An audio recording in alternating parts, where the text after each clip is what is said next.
Okay, Councilors, ready? I will call the special council meeting for the city of Revelstoke for September 16th to order. And with that, I'm looking for a motion to adopt the agenda. Councilor Starling, Councilor Bender. Anything to add? Yes, Commissioner. Councilor Scarcella? Under all business, I have an apology to make. For business, Councilor Scarcella.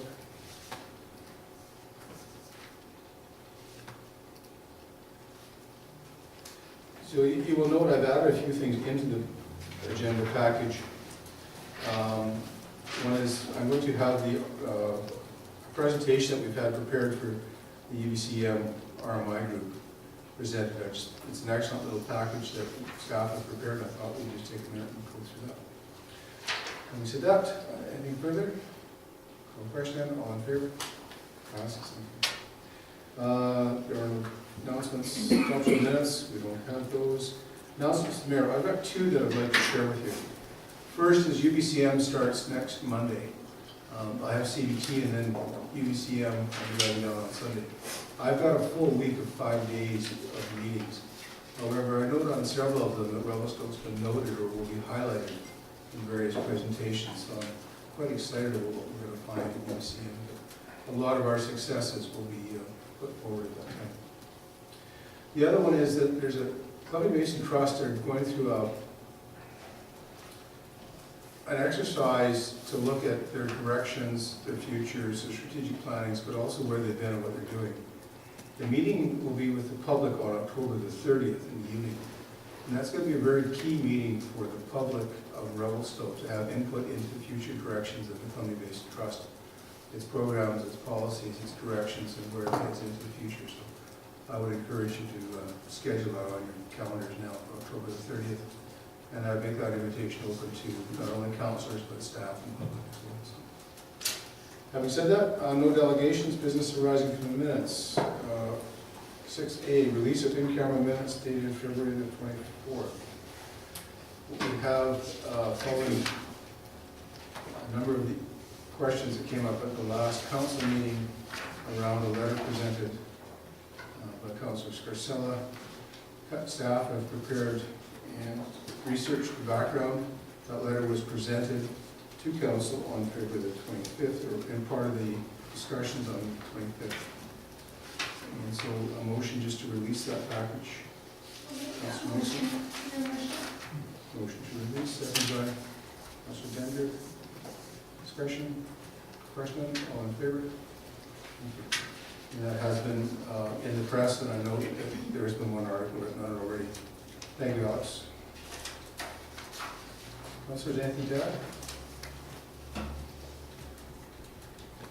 Just, Your Worship, just to add to that, it was in camera because it was regarding a third party, and it was regarding the Big Eddy Water, and Big Eddy Water District is a utility under the Utilities Commission, separate from the city of Revelstoke. So it was not just to tell your story.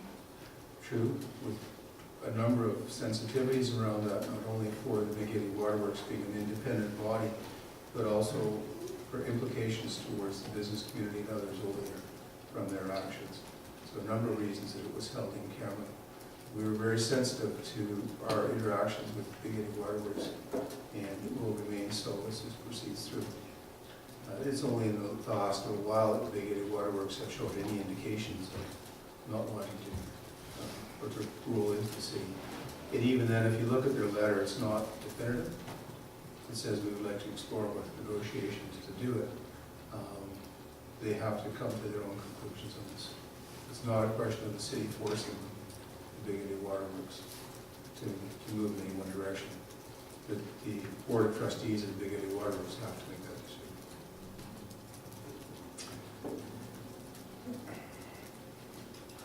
That is items A through C, actually. Does that cover off B? Well, I thought that all came out in the same time. Well, I'd just like to come up with a motion on B there. The report from Mike Thomas, our engineer, is excellent. He's been working with the Big Eddy Water District in a quite supportive, consultative way with both Big Eddy Water District and Interior Health with Rob Fleming. They were both invited here today. Rob Fleming from IHA, and who couldn't make it, and the Big Eddy Waterworks were invited as well. And just at the end of Mike's report, I'd just like to read the conclusion that the city staff acted appropriately with the correspondence received from Interior Health. While this information indicates significant issues, the Big Eddy Water District and Interior Health have been working closely to address those concerns over the past year.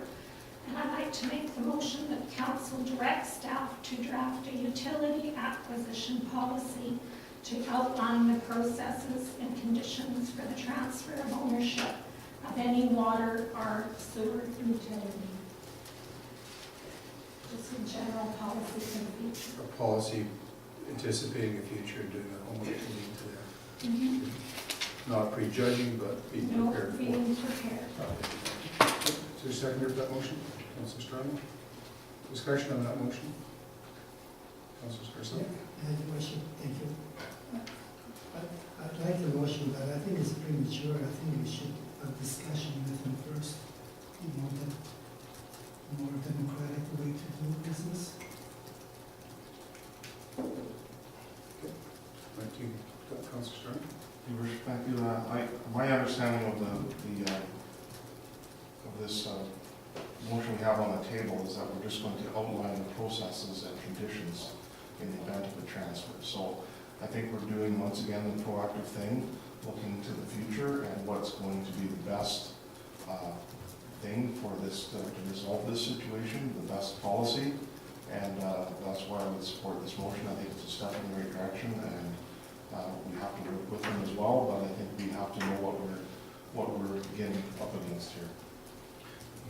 Mr. Thomas, anything to add? Your worship, these policies are common in areas where these utility acquisitions are happening all the time. So the regional districts, just about all of them have a comprehensive utility acquisition policy. We're in a situation where we really only have one that's sort of likely to happen here, but it's worth having a policy that would cover that eventuality if we came to that conclusion, or if Big Eddy came and asked us to acquire the utility. Such a policy would have the conditions of, under what conditions we would accept that utility. Would there be a payment for their assets? Would there be, how would the voting happen? What level of, utility member support would the city require to actually acquire that utility? So elect or assent, basically, what level of assent would we require? My suggestion, similar to Councillor Scarcella's question on this, would be that the policy would be referred to the Big Eddy Water District prior to council adopting it. I think that's it's a positive step in the process, so that they understand where that would go. They may have questions or changes that we can certainly bring forward to council. Before I call a question, I'll speak in favor of the motion. Coming from the regional district chair, the regional district does have a policy for such acquisitions. It's had a number of them in the past few years. The policy has provided significant guidance for not only the utilities that are failing, but also for staff in consideration of taking forward. And in some cases, it's set very strict criteria as to the size of the water systems that they would take over and the definition of local service areas that come into play. There are some legal proceedings with respect to takeovers and transfers and other things that can be predetermined and predicted in that policy that make it an awful lot easier to go ahead.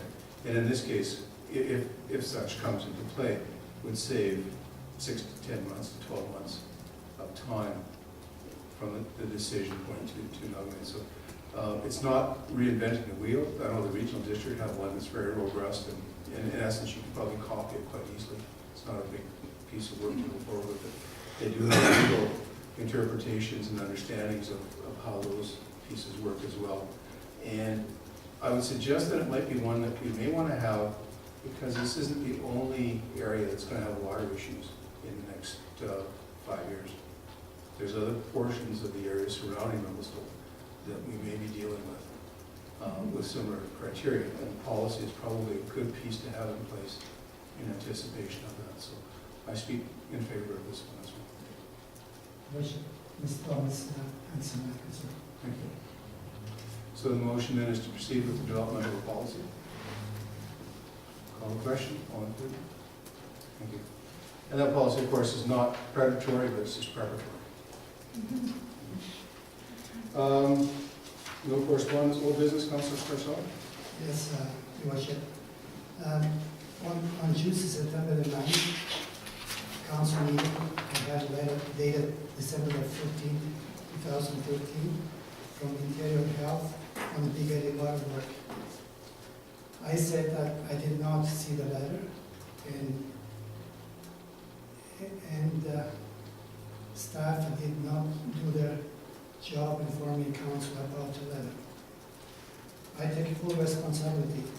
Staff did their job presenting this letter in camera on Tuesday, February 25th, 2014.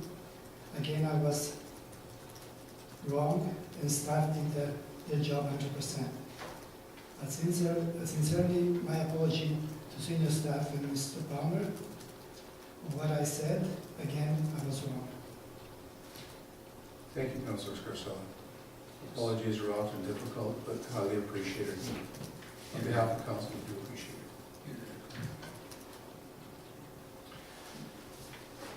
Having said that, let's move on to development variance permit number 1925. Yes, Your Worship, I'll bring forward the development variance permit application submitted by Tesla Motors Incorporated for the property Lot 1, Plan EPP 5583, 1925 Laforme Boulevard to vary zoning. Councilor, are we okay with it all? Do you want me to read it all, or can I just say it's in your packages? Sure. You're okay with all of that? Just make sure you mention Tesla Motors. What do you want to do? I need a seconder. I need a seconder. Councilor Strong. Mr. Strachan. Thank you, Your Worship. As Councillor Nixon has noted, we have a development variance permit and a development variance permit. Variance permit is to allow for the setback for the charging station utility building, which is going to be located at the far end of the parking lot, to be closer to the side property line than is currently allowable in the zoning bylaw. Charging station intends to have 4 stalls, 2 of which will be exclusively for Tesla vehicles. The other 2 are going to be universal, which could be for Tesla as well as other electric vehicles as well. The intent is to expand the network of charging stations to allow for more electric vehicles and wider range of travel.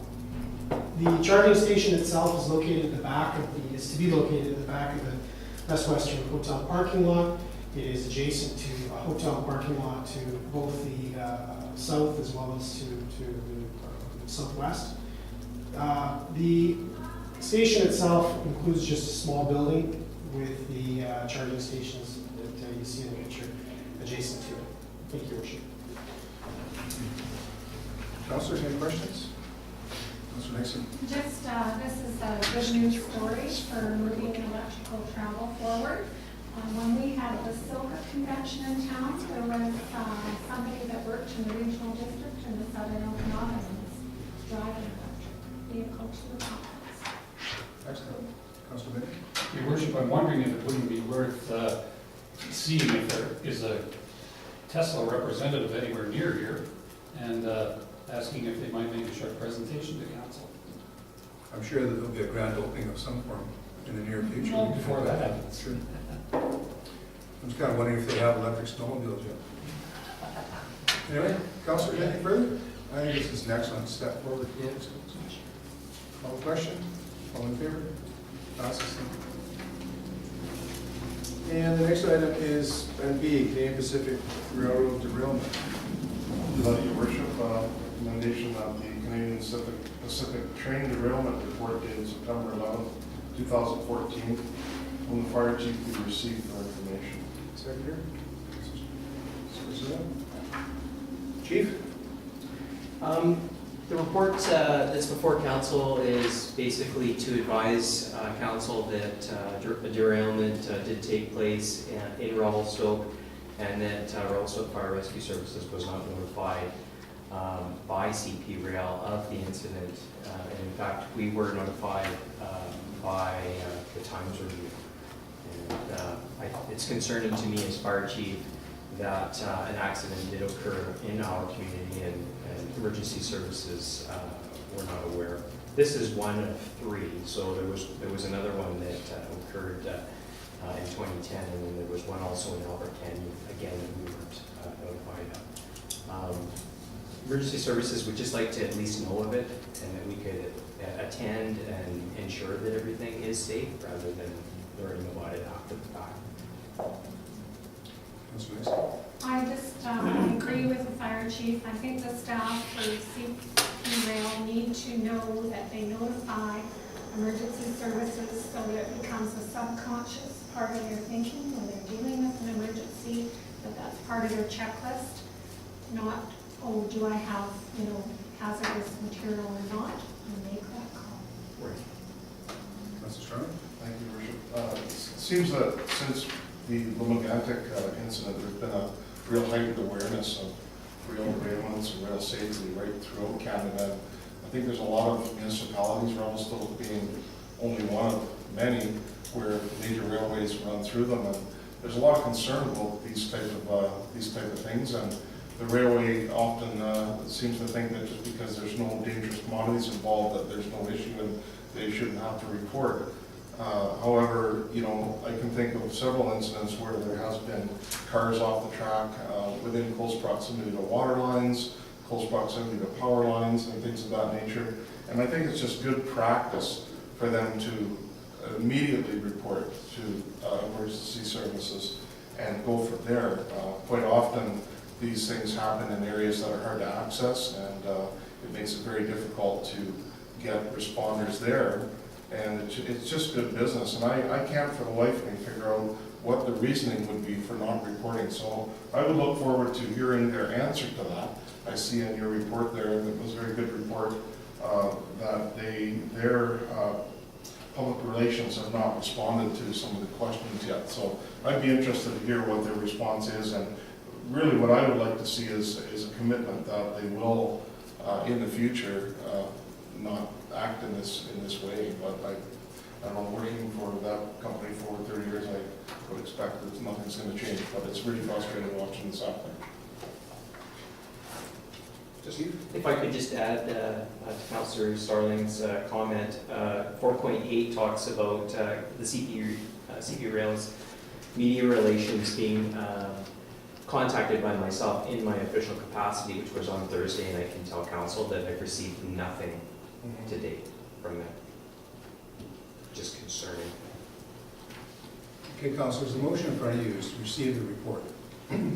I would suggest a secondary motion after this one, that we write a very strongly worded letter to the regulatory agencies and everybody from Hunter Harrison on down and CP Rail, outlining that they are operating within the municipality, the city of Revelstoke. We have an emergency services program as well as a fire department. They should have been notified. And as much as we appreciate the diligence of Alex at the Times Review, that's not how we should be finding out about these things. And I'm quite prepared to sign a letter.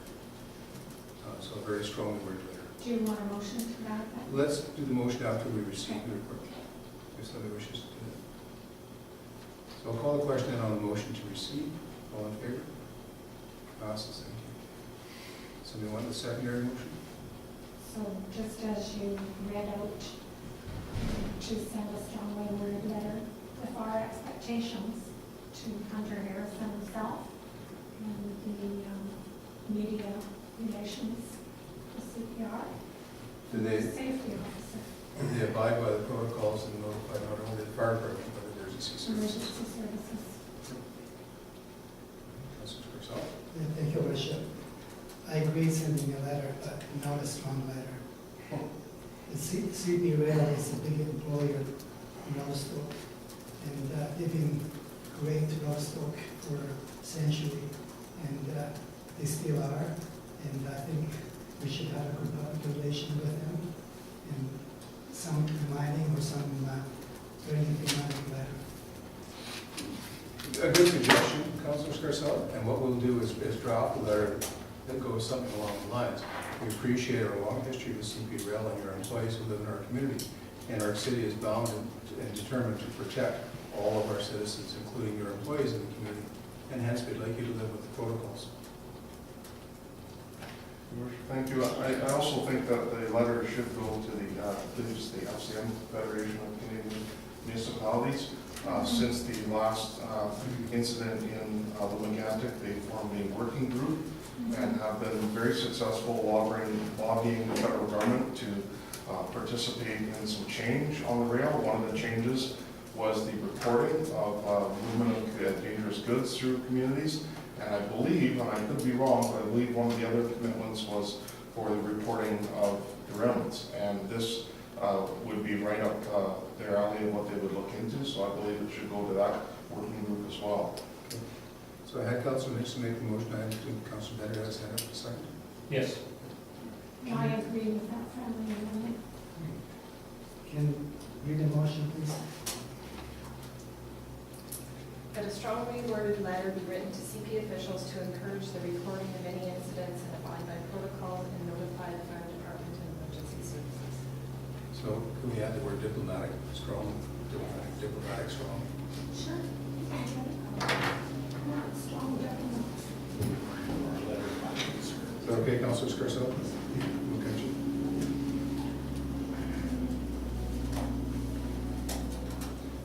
Any further, councilors? The question, all in favor? Passes. The next item is an information piece, but going to UBCM, I've been asked to make a presentation to the Resort Municipality Initiative. And having said that, staff have prepared what I believe to be an excellent little PowerPoint, and I thought we'd just share that with you now before I take it down next week. So, isn't that?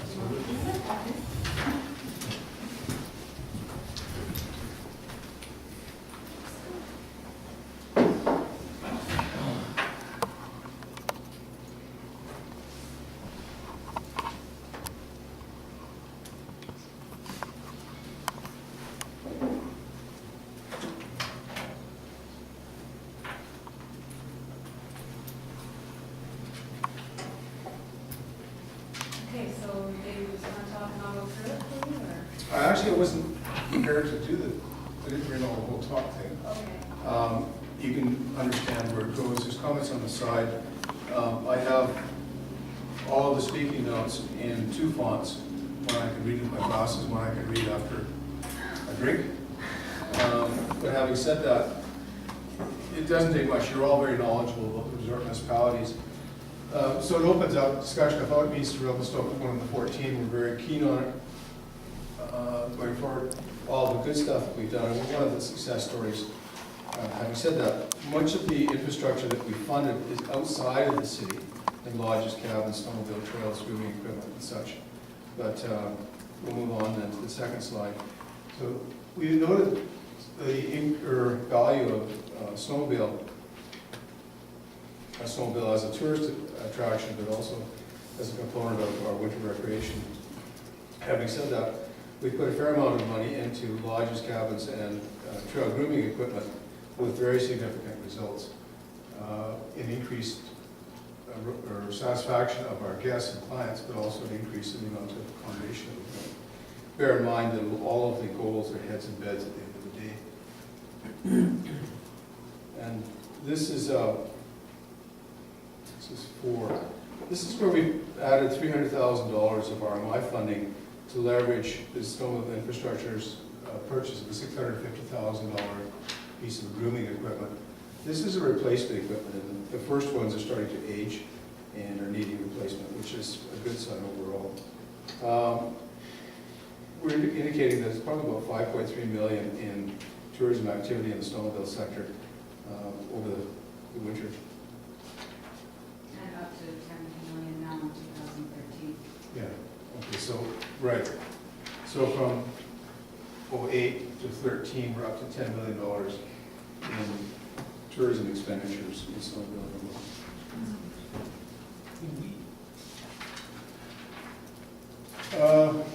5 deals with the developing of a dirt bike riding facility. So this is motorized motorcycles and their facilities.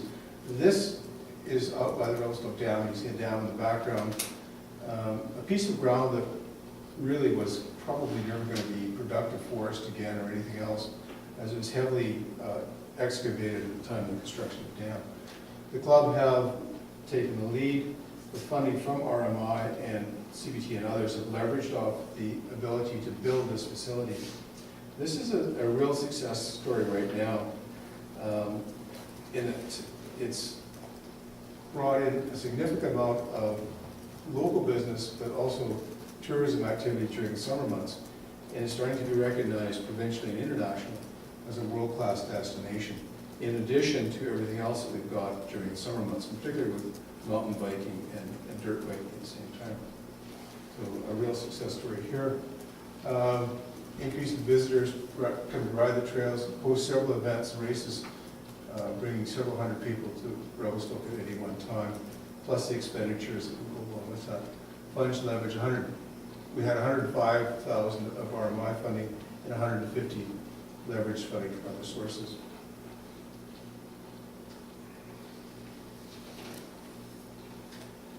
So going back to slide number 6, some interesting comments here. Increasing revenues from hotel visitations has increased by 10% in the last year. Increased investment in the accommodation sector by 10% over the period. Increasing the ratio of primary income dependency on the tourism sector by 5% over a year. Increasing employment in the tourism sector by 10%. Increasing the number of business licenses by 5%. And indeed, Revelstoke's now up to 900 and roughly 70 business licenses, which are all-time records. Some of those are directly related to tourism, but a number of them are also directed to contractors and others providing services. So slide number 8 is an interesting one. It's a note that we received from Mark Singblock of Alberta. A very complimentary letter regarding his use of the facilities. And again, you can see the quality of the facility the club was given. So slide number 9, the Revy Riders have been contacted by Red Bull Canada, and they're planning to bring a major event to Revelstoke in 2015. The club has 2 or 3 other events planned for 2015. It's working closely with the destination marketing organization to develop some new promotional material to help promote wider use of their facilities. But having Red Bull show up in your neighborhood is pretty exciting for any Slide number 10 projects our new visitor information center, which is in conjunction not only with the Chamber of Commerce and the Economic Development Commission and the Business Development Bank, but in the city and private individuals. So it's a truly P3 development. Highly visible location, high priority for tourism stakeholders, and has increased visitation to the visitor center by well over 10%. And the RMI funding going into this project is at $520,000, which leveraged for the total project for $709,000. The visitor information center is going up by 10%. Would be up till August. I think you'll find that September's numbers are actually significantly higher in the off-season. Slide number 11 impacts the new visitor information. So total increase of visitors to the VIC is 112% over the same period for 2013.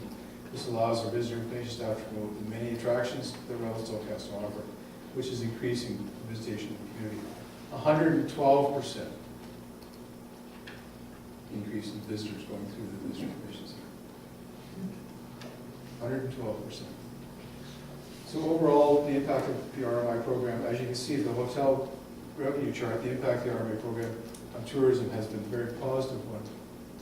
The annual room revenues have risen by 33% from 2009. The first full year we have involved in the program to 2013. So far, 2014 room revenues have again showing a strong increase over 2013. So 14 is getting higher again. If you break it down, this slide is not in your month by month. It's not only the winter months, from January, February, March, December, but also the summer months which are increasing. And it identifies the opportunities in the spring and fall seasons that we're starting to fill in with other things. One of those could be something like the mine rescue competition that did fill in a piece of that spring workload. Having said that, quite a dramatic increase in room revenues. There are a number of new beds put into this, and probably to 200 to 300 new beds with the Sutton Place and the Best Western within this period of time. Having said that, I'm aware that now the room rates are increasing dramatically, which tells me that supply and demand are coming into play. And there's simply not enough supply to keep your demand down, and which is also being reflected in vacation rental. Slide number 13. This is the impacts of the RMI program. During the same period, we've also been strong growth in the number of business licenses issued in Revelstoke. Both these indicators are strong, solid economic growth within the community. Again, from 2005 to 2014, you're going from just over 600 business licenses to well over 966 now. And we've taken a slide from the single track 6 ride event, which was 350 paid people from a commercial enterprise that used the cross-country bike trails for a day this last summer. Highly organized, very effective, and the comments and kudos coming back to the community from this one event were phenomenal. I apologize for not reading the script as well as I should have, but at the same time, an excellent presentation.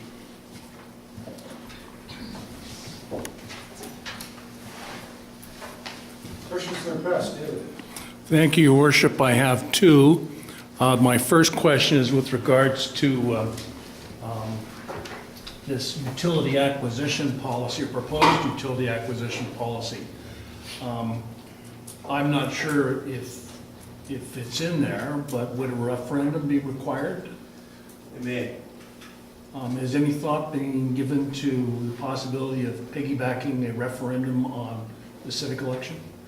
No. Timing simply wouldn't occur. And it wouldn't occur until there's an indication that the trustees of the Big Eddy Waterworks in fact are out of that system. So that would be one of the questions that would be addressed. Okay. As to whether or not they want a referendum, or in fact, Big Eddy Waterworks simply fold. And both have occurred within the regional district. So those are the sorts of technicalities that have to be addressed in the policy. Thank you, Your Worship. My other question is with regards to that letter.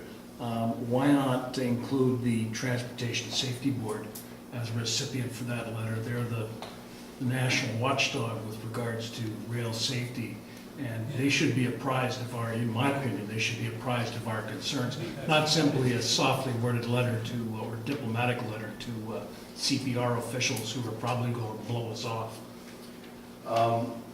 We didn't specify every destination for that letter in the discussions. In other words, it goes to CP Rail, it could go to any number of places, including the local manager who was not specified. So my guess and anticipation is that that letter will go to many more places than simply the ones that we discussed here. Okay. We could send one to, somebody's uncle if they wanted it. Well, I don't think somebody's uncle really needs one, but the National Transportation Safety Board would be a good start. They would start to, and I did say regulatory agencies at the very beginning. Thank you very much, Your Worship. That's it for me. Alex? Yeah, I noticed in the CP Rail report, it mentions that Rob mentioned he spoke to Brett Lang, the Vice President of Engineering. Is that, I assume that's Brett, he's with CP Rail? Okay, and then Brett Lang said that Revelstoke Fire Rescue should have been notified. So, I mean, do you know if any, like if he's taking any steps or if anything's being involved through that channel to deal with this? I believe he is going to investigate it, but that was about as far as that went.